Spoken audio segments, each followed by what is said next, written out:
All right, so welcome everybody. My name is Dr. Jaclyn Siano. I am one of the directors here at Inspired Instruction, and welcome to our October webinar, Best Practices for Classroom Management, a School Leader's Guide. And even if you are a teacher, and I know we do have some teachers in the audience, I do think this will be really helpful. As I created this, I tried to make it relevant for both administrators to turnkey to their teachers and both for teachers to use in their own classrooms. All right, so just a quick overview of what we're going to be discussing during this webinar. I'm going to do a little bit of a dive into research on classroom changes, especially post-COVID, because I know we are still very much feeling the after effects of that. And then we're going to talk about 3 different components as they relate to classroom management: fostering positivity and inclusivity, creating a classroom culture that promotes enthusiasm and autonomy, and then strategies for maintaining discipline. All right, and a quick note before we get started, all of the information, you'll see stuff in bold as we go through relating to specific resources. You'll see some screenshots of specific resources. Links to all of those will be sent to you tomorrow. If not tomorrow, then by the next day, for you to access. So there will be access to all the resources that I do share today. You also will be able to access the recording of this workshop in case you want to watch it again. All right, so I love data. I love research. I think a lot of people do, especially if you're in education. You kind of don't have a choice. You have to like data in some capacity. So I did some research on different types of changes that we've seen in the classrooms and in schools in general as they relate to classroom management. So in terms of effects on teachers and administrators, post-COVID, so since we've come back to school in person full time, we have seen an 81% increase in overall workload for educators, both classroom teachers and administrators. We have seen a 71% increase in personal money spent on classroom materials by teachers and by administrators. We have seen an 80% increase in time spent in the classroom or in the school setting addressing students' mental health needs. We've seen a 69% increase in time spent getting students back onto grade level from learning loss, which is something that definitely we've all experienced in some capacity, that students are either below level or they're just struggling to kind of keep up. So definitely a huge increase. I know I've seen that in many schools that we work with. And then a 58% increase in classroom interruptions during instruction. So just the students themselves acting out, but also interruptions in terms of pulling students out, assemblies, stuff like that, just things that are interrupting learning. In regards to changes in student behavior, so regarding classroom management, things we've seen post-COVID, changes in student behavior.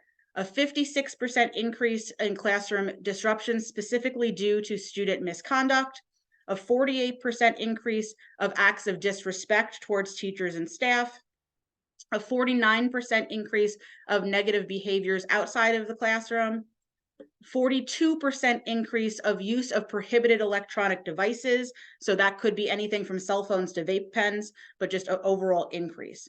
So why do I share these numbers? Besides the fact that I like numbers and I think they're very telling, it is important to know that your school, your district is not alone, right? Everybody, this is national data.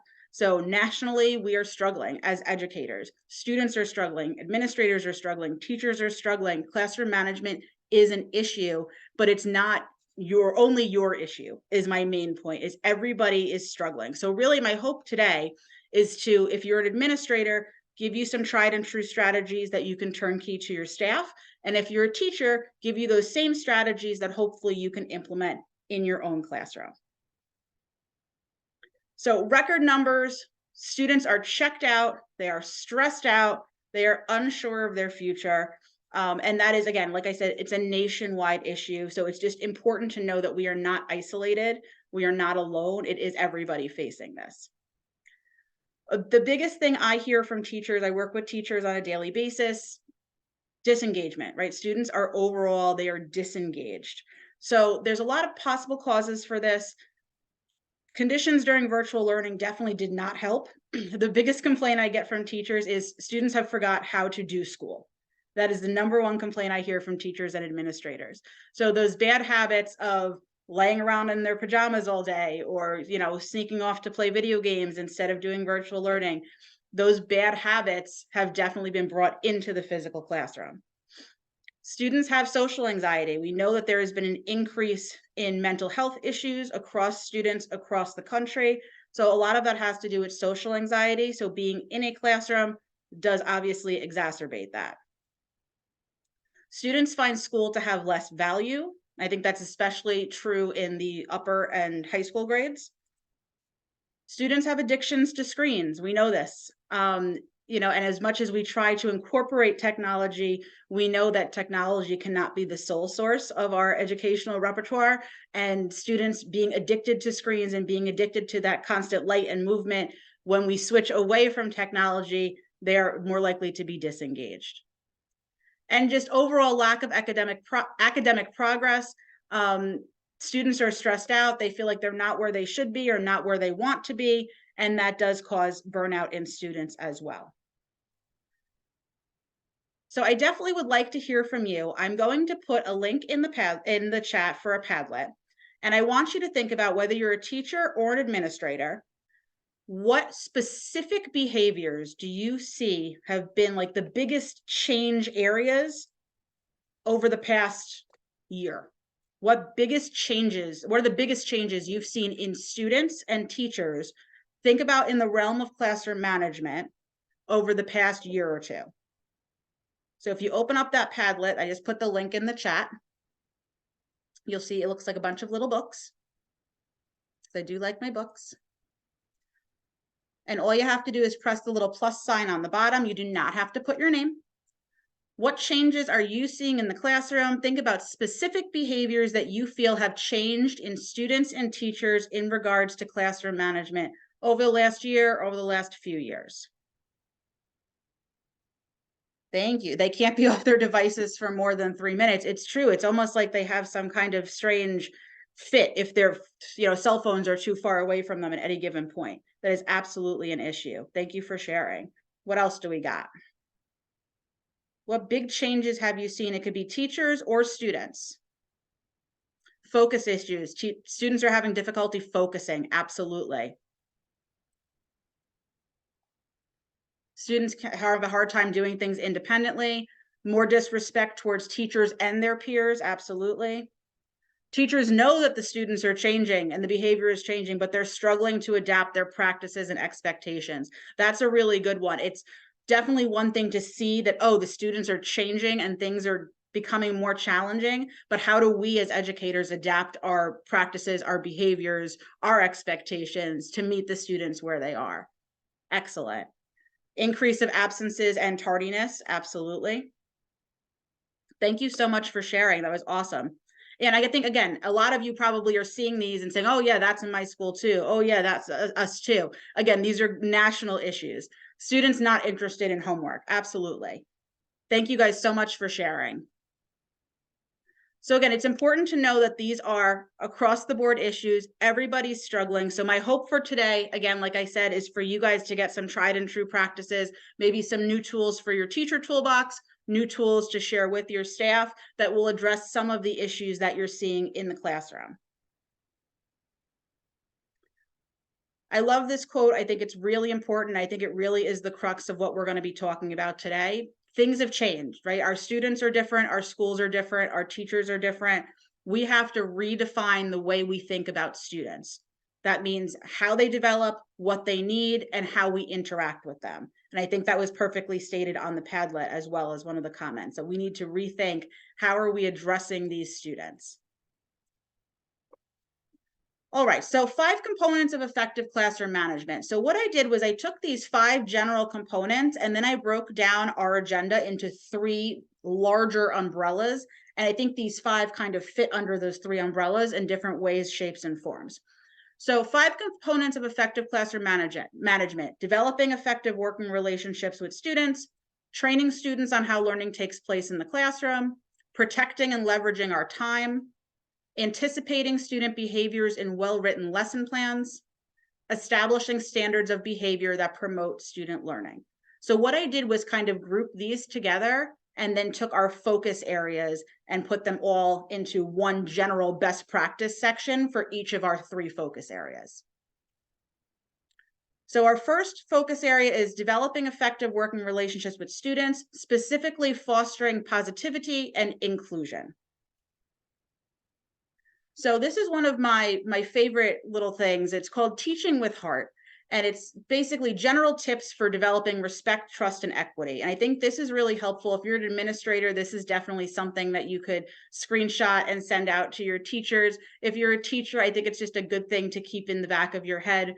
It's definitely an acronym that I keep in mind when working with students. So the H stands for honor students' time and interests. E is for engage students on their level. A is for accept student differences. R is for radiate eagerness to teach students. And T is for telegraph that learning is fun. So we know that, respect and trust are absolutely foundational for learning. That's nothing new. We know that. We also know that building trust is not like a check the box one and done. It's something that we have to consistently be working on. And sometimes it's hard, especially when those students aren't giving their respect back. So some of the things we're going to talk about during this webinar are about like norming and modeling and how to make sure that we are promoting that teaching with heart model so that hopefully it rubs off onto the students. So in regards to, honoring students' time and interest, we want to make sure that we are acknowledging what do they do outside of the school day? Are they taking care of a sibling? Are they doing sports? Those kinds of things that also help us make those personal connections with our students. Engaging students on their level, obviously making sure that we are, preparing activities that, I'm thinking about what it was like when I was 13, when I was 8, when I was 17, however old your students are. So engaging them on their level, making sure that we're trying to make things relevant for them. Accepting student differences. We know that all of our students are different. And I think it really does say a lot about us as educators when they know that we are accepting of those students, whoever they may be and whatever they may be. Radiating eagerness to teach students. When I go in and observe classrooms, there's a very big difference between the teachers who want to be there and the teachers who don't, right? Obviously, you guys are the group of educators who want to be there because otherwise you wouldn't be here spending your afternoon listening to me. So it is important that we are radiating our eagerness to teach students. They pick up on those nonverbal cues, that body language. So, I'm not saying you have to be excited and enthusiastic 24/7, but those excited teachers, those eager teachers are the ones who rarely sit down. They're leaning forward to listen to their students. They're being expressive with their body language and their hands, consciously walking around the classroom energetically, that kind of stuff. And then telegraph that learning is fun. We know that our voices, whether we know it or not, our voices sometimes are the ones that the students hear in their head as their little, their little angel on their shoulder. So it is really, really important that we think about how are we presenting information and learning and activities to students? Are we telling them that, hey, you're making progress. Hey, this is good. And I'm not saying everything has to be a game because sometimes it's just not fun. I was a high school English teacher. Sometimes writing essays is just not fun, but we do like to be positive and okay, well, you wrote this essay today. What is one thing you learned? What is one thing you feel like you made progress on? So at least fun in the terms of, we're making progress and we're doing things. There's reasoning behind what we're learning. So this is basically the overview of all the different things I'm going to be talking about today. I think relatedness is a really important topic when it comes to fostering those relationships between students and teachers. Some of the things that I have found in my practice have been really positive. Sharing personal anecdotes with my students, obviously nothing too personal, but I always had like pictures of my cats on my desk and I would, relate to a story we were teaching, a short story, I would relate it to the cat, just stuff that they make you seem more human, right? I remember running into my students at Target and they're like, oh my God, you go to Target? Yes, I have a life. I am a real person. So sharing those personal anecdotes definitely do make you more relatable. Getting to know students through positive communication, small talk before class. So something like this Motivational Monday. And as I mentioned before, these activities in bold, you are going to be getting links to those resources. You'll get an email tomorrow or the day after with all these links. So getting to know your students, this might be finding out, do they play a sport? What are they struggling with? How are things at home? Maybe you taught one of their siblings, that kind of stuff. Designing peer assessment that allows for praise to be given to one another. I think this makes us all very relatable, not only teacher to student, but also student to student. Peer assessment can be tricky. It is definitely something that needs to be taught. I taught high school, so I would never have just given my students here peer review, because they'd probably be really nasty to each other. So it is something that needs to be modeled, that needs to be taught, but allowing something like a stars and steps, or 2 positives and 1 thing to work on, does allow students to get some praise from other students in their peer group, and that is really powerful. And you allowing that makes you more relatable. I think choosing our words is super important. Like I said, a lot of our students, whether we know it or not, we're the little voice in their head. Maybe not for everything, but definitely for some things. Words matter. Words that attempt to ensure compliance don't necessarily set high expectations. So if we want to increase student ownership of learning, if we want to improve attitudes, it's really important that we think about the words that we are using. So something like, instead of, well, I expect you to, you could say something like, your next challenge is. So besides moving it from an I statement to a student-centered statement, making it a challenge, my students are always like, oh, okay, it's a challenge, let's go. My students were very competitive. So it definitely does change the tone. Instead of, I want you to, set a goal you have. Again, we're just switching the words. We're asking them the same thing. We're giving the same directive, but we're taking it from I statements and teacher-centered to more student-centered. So instead of, here are 3 things you need to do, here are 3 things to try next. Instead of, I posted your homework, you have several choices for homework. And I think the choice piece is really important. And we're going to talk a little bit more about that in a few minutes when we talk about student autonomy. Encouraging all students to be heard. This is definitely a huge part of fostering that positive relationship between students and teachers, which we know that if there is a positive relationship between students and teachers, you are less likely to have classroom management issues, right? That's how this all ties in. I'm not saying you're not going to have the rough kid once in a while, but you are less likely to have misbehavior and discipline problems if you have a positive relationship with your students. So one way we can do that is by making sure that all students feel heard. So a couple of cool activities that I think would be helpful. One is think, pair, share. And I think a lot of people do think, pair, share, where students pair up, after reading something on a certain topic, and they share their thoughts with a partner. This one would be think, pair, share with a twist. So same concept, you pair up, you share your ideas, but then the goal is, when the teacher is ready, the teacher asks the student to share what their partner said. And this way it is forcing them to listen to their partner so that they were able to tell what their partner was sharing. So that's one idea, to encourage all students to be heard. Another one is from facinghistory.org, which is a great website. This one is called Save the Last Word for Me. And this is a group activity. It can be used in any content area. If you're going to have a reading or a video excerpt, if you do a video, just make sure the students have the transcript, which is just a general best practice for multimodal learners anyway. Whatever your reading is going to be, let's say they're reading a news article. Here's the news article. Students read it. They have a highlighter. They highlight 3 sentences or 3 sections that stood out to them. They take an index card. They write those 3 sentences on the index card. They flip it over. Why did they choose each one? I chose this because it reminded me of my grandmother. I chose this because it made me really sad. Whatever it happens to be. Then you put the students into groups of 3. You have an A, a B, and a C student. A goes first. They read one of the quotes they chose. B and C talk about, why do we think student A chose that? Why is it important? Why is it interesting? They talk about it, and then student A gets the last word, flips over their card and say, well, this is why I actually chose it. And then you go through with the A, with B and C. So each student gets the last word. You get to share a little bit with your peers. They get to think about why it might be important to someone else. It definitely promotes some empathy, collaboration, and overall just a great way for students to share their thoughts and their feelings on something that they've read or watched in the curriculum. Promoting a growth mindset.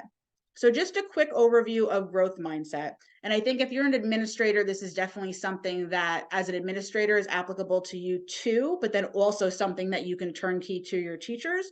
And then if you're a teacher, obviously something you want to do, but also something helpful to turnkey to your students. So opposite of a growth mindset is a fixed mindset. I'm sure most of you know that. And it's just the general belief that you're born with what you're born with, right? You are born this smart, or you're born with this talent, or you're born with this trait, and that's it. So those students, their goal becomes to look smart all the time or to look good all the time and never be caught off guard. Whereas the growth mindset is the belief that things can be developed. So you're not born smart, you're not born good at baseball.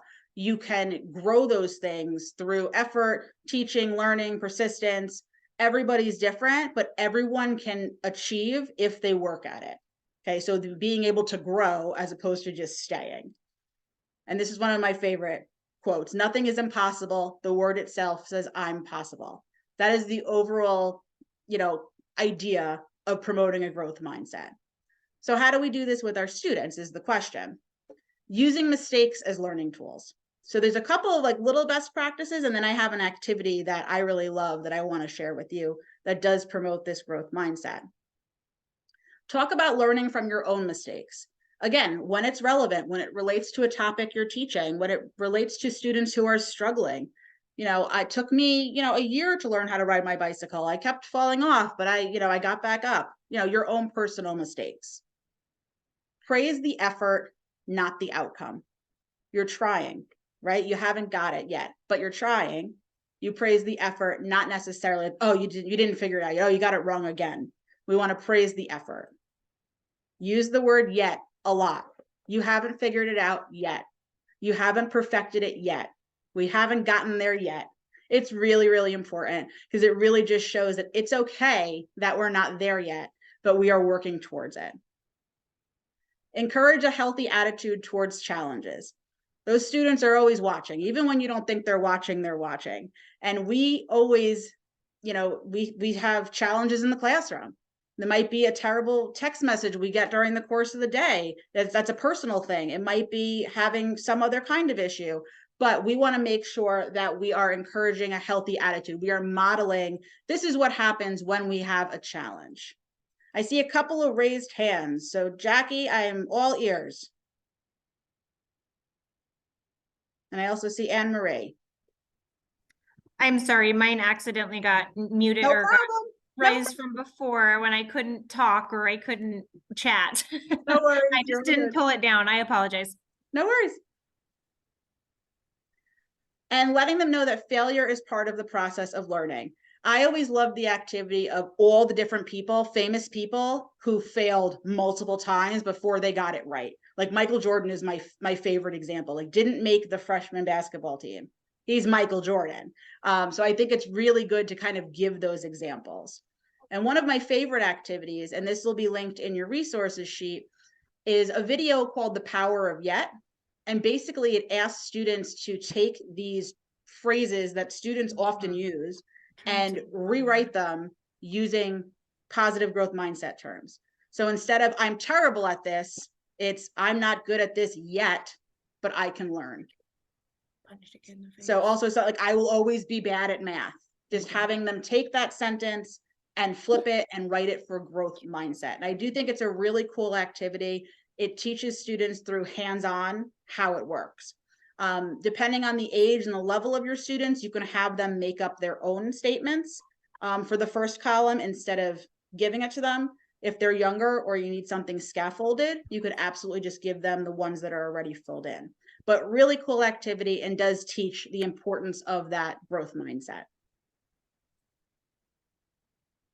All right, the second part we're going to talk about takes 2 of the 5 facets of classroom management, and we kind of lump them together.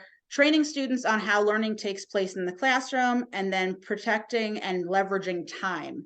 And both of these with the focus of creating a classroom culture of enthusiasm and autonomy. Because as I said before, classroom management, a lot of it is keeping those students engaged, keeping the students wanting to be there, and forming that relationship between the teacher and the student. So procedures and routines are super important. So I think a lot of times those words are used interchangeably, but they are slightly different. So a procedure is something that a teacher establishes for the way that students are going to do a task or an action that happens frequently. A routine is the ultimate goal, a procedure that becomes automatic. Students do it without thinking. So a procedure might be, oh, when I have to throw something in the garbage, I have to raise my hand. A routine becomes anytime I need to leave my seat, I automatically raise my hand without thinking about it. Okay. So the routine is the goal. The purpose of routines, they give students a sense of security. They know what to expect. I think especially if we have students who have sensory issues, students who are struggling in the social emotional world, routines are really important. Procedures are really important. They let them know what happens next. There's really no surprises. And that can be really helpful in this post-pandemic world with these students with lots of anxieties.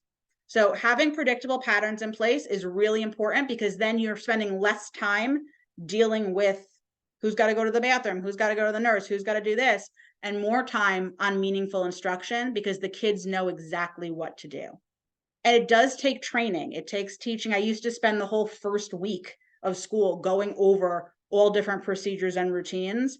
But then once they got it and they knew it, the class went so much smoother, because everybody knew, oh, if I have to do this, I have to do this. They had a procedure or a routine for everything. And it has shown to reduce discipline problems. I can tell you in my experience as a teacher, when students master those procedures and routines, there are fewer discipline problems.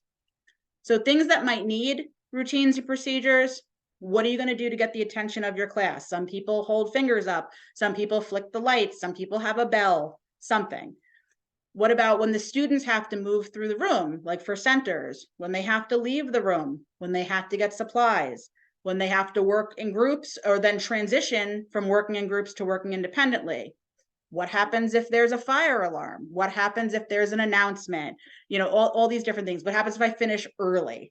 So these are the things that if you want like the beginner's list of things I need to consider as a teacher that needs a routine or a procedure, this is the beginner's list. You probably could think of 100 other things depending on your grade level, but this is the starting point, that if you want to see a decrease in discipline issues and an increase in your effectiveness as a classroom manager, these are the things that you want to consider creating a routine and a procedure for, and teaching it to the students, because you really do have to teach it. We're not going to expect students to just be able to do what we expect them to do. So we always want to explain the procedure, which means stating it, explaining it, modeling it, and demonstrating it. Like my students, we had a big problem with lateness, right? Students were always late.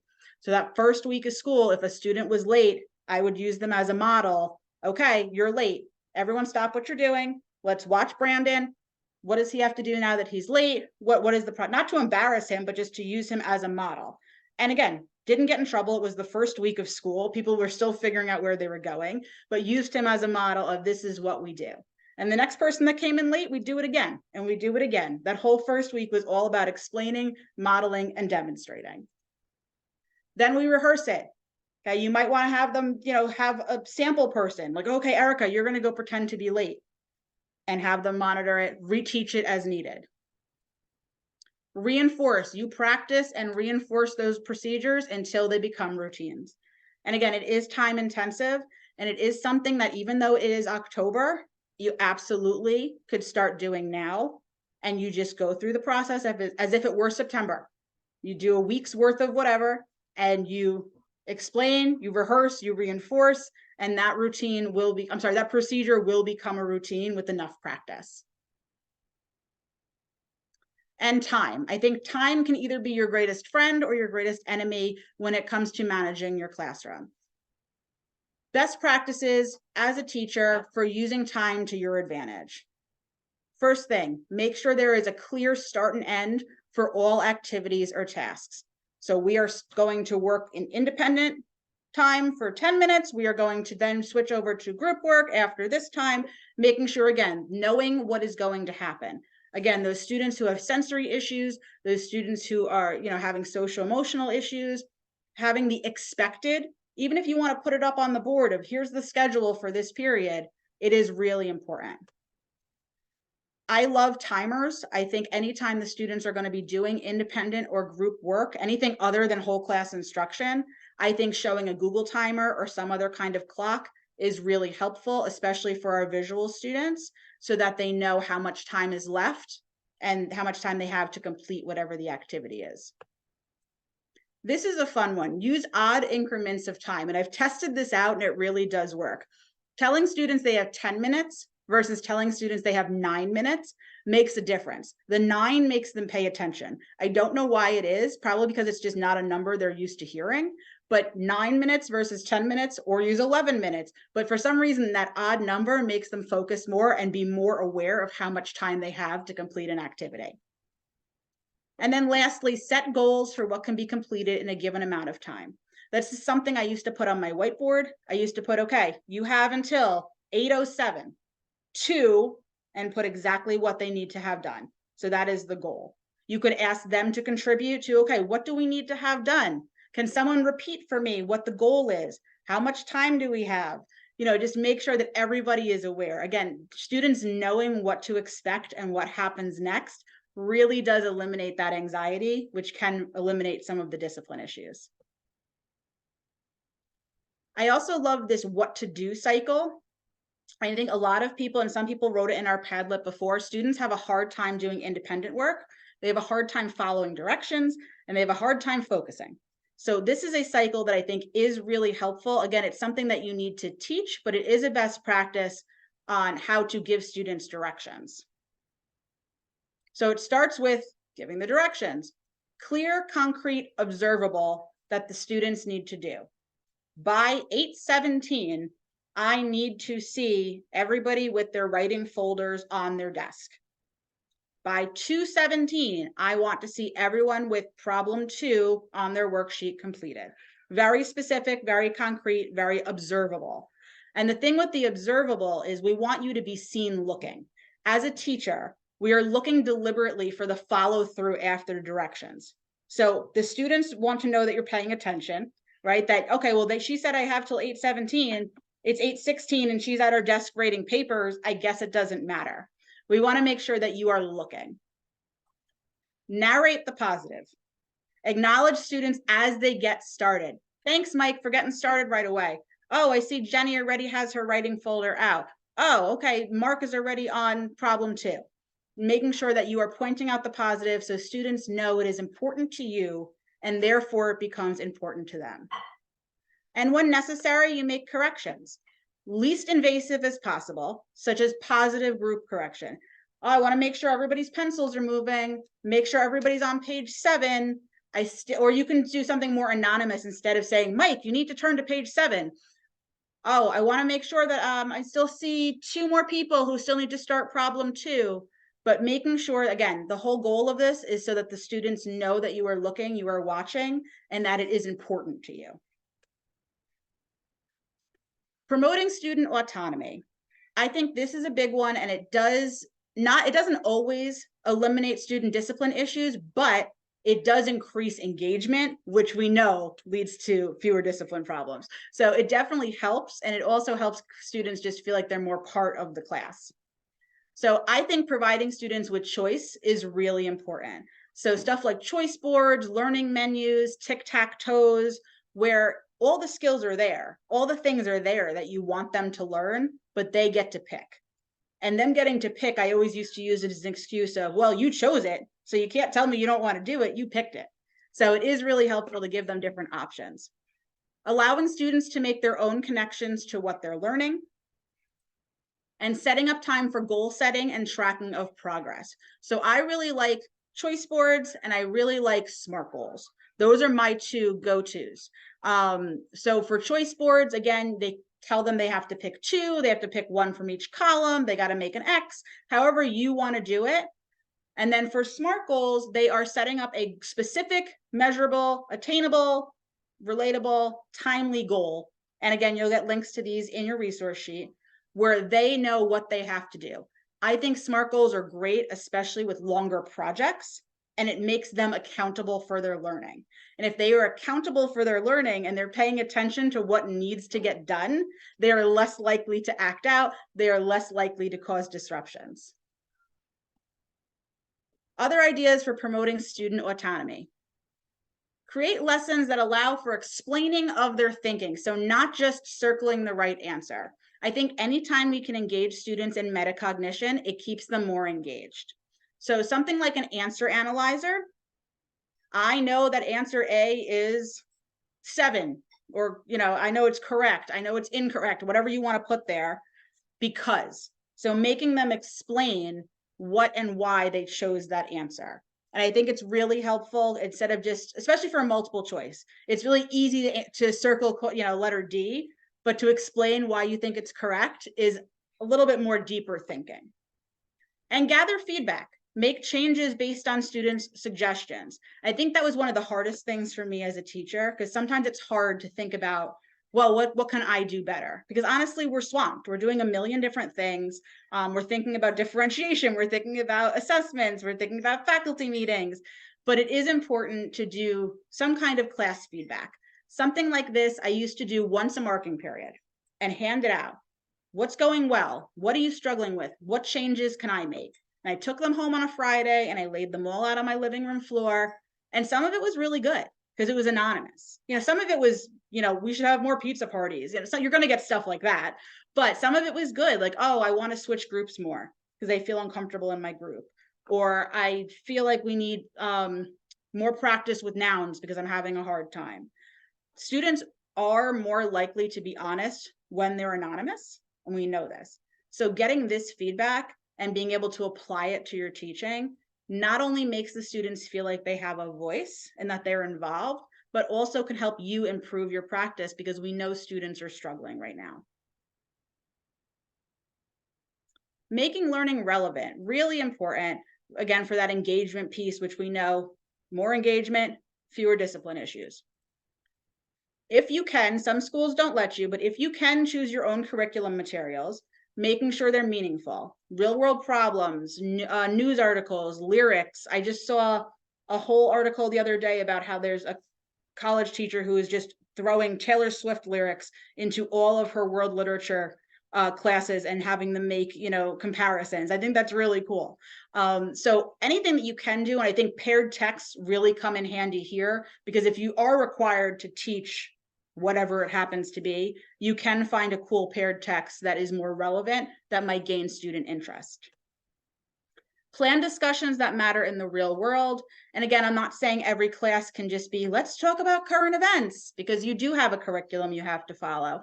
But I do think more often than not, you can find ways to connect those topics to things that are happening in the real world. If possible, let students choose their own research topics. I think within obviously parameters. So if it's a focus on biographies, great, has to be a biography, but you pick the person. If it has to be in the STEM world, great, but you can pick the topic. Connecting lessons and feedback to student goals. So if you did have your students make those SMART goals, connecting those lessons and saying, okay, well, how is this helping you get to your goal? Okay, what was your ultimate goal for the year? How is this helping you get there? Asking for feedback, again, in addition to that class feedback, which is more general, asking for feedback, how can I make this more relevant to your interests? One thing that I love to do in the beginning of every school year was I gave a learning style assessment. So I knew what kind of learners were in my classroom, visual, auditory, kinesthetic. And I also asked about their interests. What's your favorite sports team? What's your favorite movie? What's your favorite TV show? I had one year where every single student in my junior English class loved Walking Dead. So every single time I could, I made some kind of zombie analogy to what we were learning. And it does make a difference. They laughed, they found it interesting. And those are the students I still talk to. And they say, oh, you remember when we were teaching the Crucible and you related it to Walking Dead? That's the stuff they remember. And lastly, anticipating student behaviors in well-written lesson plans, establishing standards of behavior that promote student learning. So this is all about strategies for maintaining discipline. So we've talked a lot about things that we can do to kind of promote engagement and promote positive culture so that we don't have discipline issues, but sometimes they still happen. So I think one thing that's really important is trying to be proactive and not reactive when you can. Doesn't work in every situation, but some of these things hopefully will help you be more proactive. So the first one is getting to know your students. So we talked about this previously. We know that relationships are the core of learning. So the key with this and discipline is the stronger your relationship is and the better you know your students, more knowledge you're armed with if stuff goes bad. So when that student does have a bad day or is acting out or gets into a fight, you have that knowledge to say, oh, listen, if this happens, you might not be able to get to play in Saturday's soccer game. Just stuff like that, that it does help arm you with information. The big one I want to talk about is developing classroom norms collaboratively. And this is, you all are going to get a copy of my norms T-chart in a minute, but this is really thinking about, as a class, what do we want our normal behaviors to be? How do we want students to act? What does respect look and feel like? Which norms do we think are going to be challenging? Really turning it into a conversation about how you can support each other. So let me show you what I'm talking about. With classroom norming, so norms are similar to rules, but the difference is that most of the time rules are created by the teacher. Norms involve the students. So it really is less of a rule book and more of what do we expect of each other as a community, and what is our agreement as a class in regards to how are we going to treat each other. And there are 3 types of norms: safety and health, right? So don't shove each other, don't push each other, don't hit each other. There's moral norms, help people when they need help. There's discretionary norms, clean your desk, pick up after yourself, stuff like that. I don't think necessarily you have to tell students, oh, we want to have these 3 types of norms, but it's good for you to know, as students are developing these norms, these are the kind of different paths they can take. And then the how. I think with developing norms, it's very important to tell students, like, the goal of this is to promote a positive classroom culture that makes everyone successful. We can revisit them. They're not set in stone. We can correct them as we go. Not one person is going to hijack them. This is a class effort, and we're all going to work together to create them. And one of the activities I really like to do this, because you could just brainstorm it, right? You could just have a whiteboard or chart paper and have everybody, call out. A more organized, I think, way that you can do it in small groups and then move it into larger groups is doing a problem norm T-chart. And like I said, this is one of the things that you will have access to when we send you those resources. So just take a second and read that.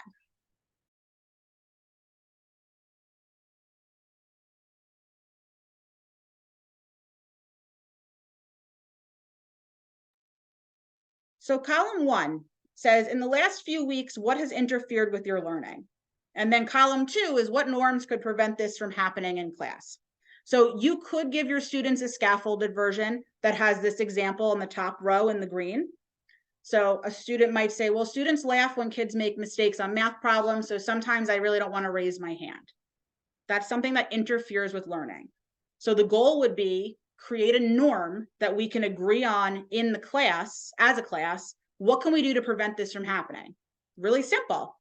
Don't make fun of each other. Help instead. Okay. So it's really a matter of having your students do some metacognition and really think about, what is interfering with my learning? What is keeping me from being fully successful? And I think some of those behavior issue kids, you might be interested to see what's actually causing the interferences. And it might be, you might get things that you didn't even know were happening. Like, oh, my parents leave at 6 a.m. and I don't have breakfast in the morning. Like, it might be something as simple as that, as, we need a snack bin. And I used to do that for my students because I realized that was a big issue for my students. And it might be something like, I don't like when, students in my group don't participate. A norm could be have some kind of accountability piece so that everybody is participating. So it really is interesting how these things kind of grow and what the ideas for norms the students do come up with. And some of them I have found have been more effective than things I could have thought of. So it is a great way to involve the students in making norms for the class. And then part of this was planning for student discipline issues, right? So if you're going to plan for discipline, you want to make sure you plan for engagement. I've said it multiple times, I'll keep saying it. Students who are more engaged are less likely to act out. So as you are doing your lesson plans, as you are planning activities, think about how engaged are students at every point in the lesson. So the beginning to the end. We want to make sure we're limiting our direct instruction 5 to 15 minutes, and then the students are actually doing things. They are in groups, they are doing individual work, they are doing stations, they're doing a lab, whatever it happens to be. But we want to make sure our lessons are maximizing engagement. And then we also want to think about the physical organization of the classroom, which a lot of times I think gets overlooked.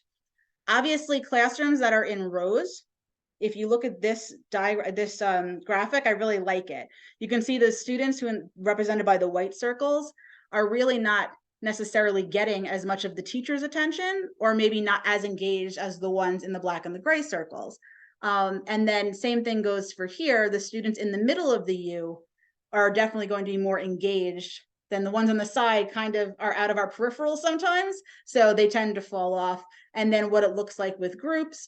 So I think it is really important to think about when I want to keep students engaged, when I want to keep students from having idle time on their hands, how is my classroom set up? I used to switch my classroom every couple of days. They'd come in one day, it was in groups of 4. They'd come in one day, it was in pairs. Come in one day, it's a circle. Mostly because I got bored really easily, but then I did find it kept them on their toes and it moved students around. So they were always with different people. It kind of shook their comfort level a little bit and also got them to interact with other people. So it is a nice way to keep students engaged, is just to shift the way you're looking at your classroom. And then we also want to plan for disengagement. What happens when students are disengaged? And this is probably more of what you're seeing right now post-COVID. We want to think about, how do we have our students working and how are we grouping them and partnering them? And sometimes it's just a matter of switching up how we're putting them in groups.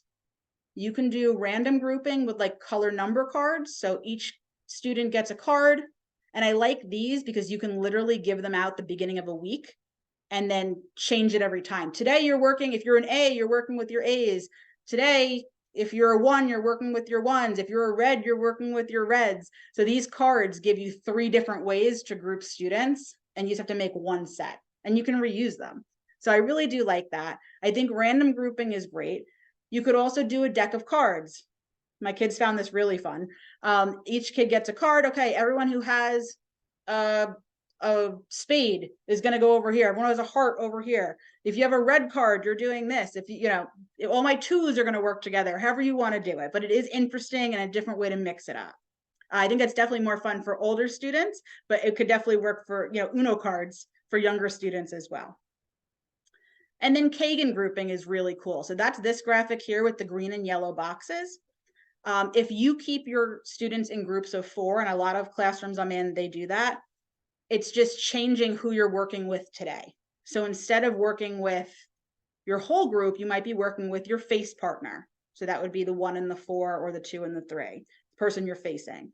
Or today you might be working with your shoulder partner, the person sitting next to you, next to your shoulder, the 1 and the 2 or the 3 and the 4.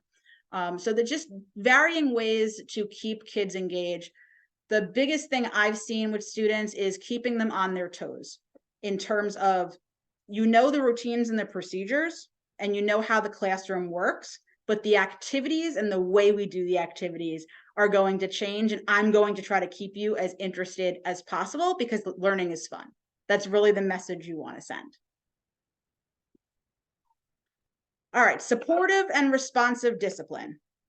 So we want to consistently model supportive behavior, and that's through our classroom norms. So whatever your classroom norms are that your students came up with, they definitely should be posted somewhere, and you are constantly modeling them. And you're also referring to them. Like, see what I just did there? So-and-so got question 7 wrong. I didn't laugh at him. I offered to help him instead.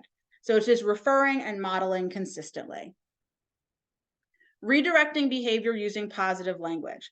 So it's real easy to be like, hey, get off your phone. Like it's real easy to do that. That's what we want to do, I think 99% of the time. But think about what we talked about before. The words that we choose are really important. Recognizing effort and growth. Even the small wins can be a huge win. So something like this, the positive postcard, and I think I used to do it with the high school students just on a Post-it note. So this is very fancy, and I think you absolutely could do it. Elementary kids, middle school kids would love this. High school kids, I literally just put, hey, thanks for being awesome. Thanks for handing in your homework on time. This is today, Nicholas was a wonderful friend. Not even academic related, but it's a small win, especially if that student was having behavior issues all week. Just knowing that there is a win, it is there, and we are recognizing it and acknowledging that you are making progress, even if it's not academic. Using nonverbal signals. I used to do like just a 1, 2, 3 tap on the desk as I was walking around if there was a student who was on their phone or was off track. Instead of saying, hey, put that phone away, it would be a 1, 2, 3 on their desk. And they knew, because we prearranged it, we talked about it. If I'm knocking 3 times on your desk, you better correct what you're doing, or we're going to have to take other steps. And usually that's all it took was the 1, 2, 3. And they knew, put the phone away, get focused, get started, whatever it had to be. And I think a lot of classrooms that is absolutely possible, especially when you're doing things where your classroom is set up. And this is why I talked about the classroom setup. If your classroom is set up so that you can easily walk around while you're talking, while students are working, they know you're watching and you've taught them in your procedures and routines. If I need you to focus, I'm going to do that 3 tap. I'm going to put a Post-it on your desk. I'm going to put a red stop sign on your desk, whatever it happens to be, but you don't have to say a thing. And that's really a huge part of classroom management, is that when your classroom can run smoothly without you having to say a word, you know you're in good shape. And then checking in and showing support. Students are up against it, just like teachers and administrators are up against it. Everybody's on the struggle bus recently, and I see it more and more. It's important to acknowledge that students are struggling, and you might not know or want to know exactly what they're struggling with, but you can see it and just reach out. You know, it might just be like a hand on the shoulder. It might just be like a little smiley face Post-it, a sticker, whatever it is, just to show that you care. I always love the feelings 4 corners. It's something that I think works for all grade levels. And it's really just picking your favorite emojis. I've seen people do sloths. I've seen people do smiley faces. And beginning or end of class, or if you need a brain break, okay, go stand in the corner that best represents how you're feeling. Happy, frustrated, silly, angry, and off you go. And I think that gives you a good visual onto how your students are feeling. So those kids who are in the stressed and angry, you have it in your head like, oh, Jamie's struggling today. Oh, Mark is struggling today. And you know to check in. All right, I have officially talked for a very long time. I hope you found this really helpful. Let's do a quick recap. We've talked about post-pandemic. Schools have seen an increase in classroom management issues. So it's not just you. Teachers can foster positivity and inclusion through their relationships with students. Teachers can create a culture of enthusiasm and autonomy through routines, time management, and student involvement. Planning and being proactive can help decrease classroom management problems. So we talked about a lot of things today. I hope you were able to take away at least one thing that if you're an administrator, you can pass on to your staff. If you're a teacher, that you can use in your own classroom. So what's going to happen next? Right now, I'm going to put a link in the chat. I would love for you to fill it out for an evaluation of how you thought the webinar went, what you took away from it. Hopefully you found it beneficial.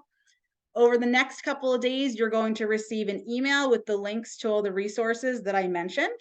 And the recording will also be available on the website if you want to watch it again. And then I'm also going to put my email address in the chat. If you have questions, if you want support for your school, we do professional development, we do coaching, all the things. If you feel like your staff needs support in any way, shape, or form, we have an app for that. We have something that can help. I promise we can. We work with schools and districts across the country, classroom management, content area focused, anything you need support with, we can help. So please do not hesitate to reach out if you have questions or need support. Thank you so much for joining us. I hope you found it helpful. Please take a second to complete that eval. And if you want to stay on and ask questions, you're absolutely welcome. I'm going to stop the recording. Thank you so much and have a wonderful day.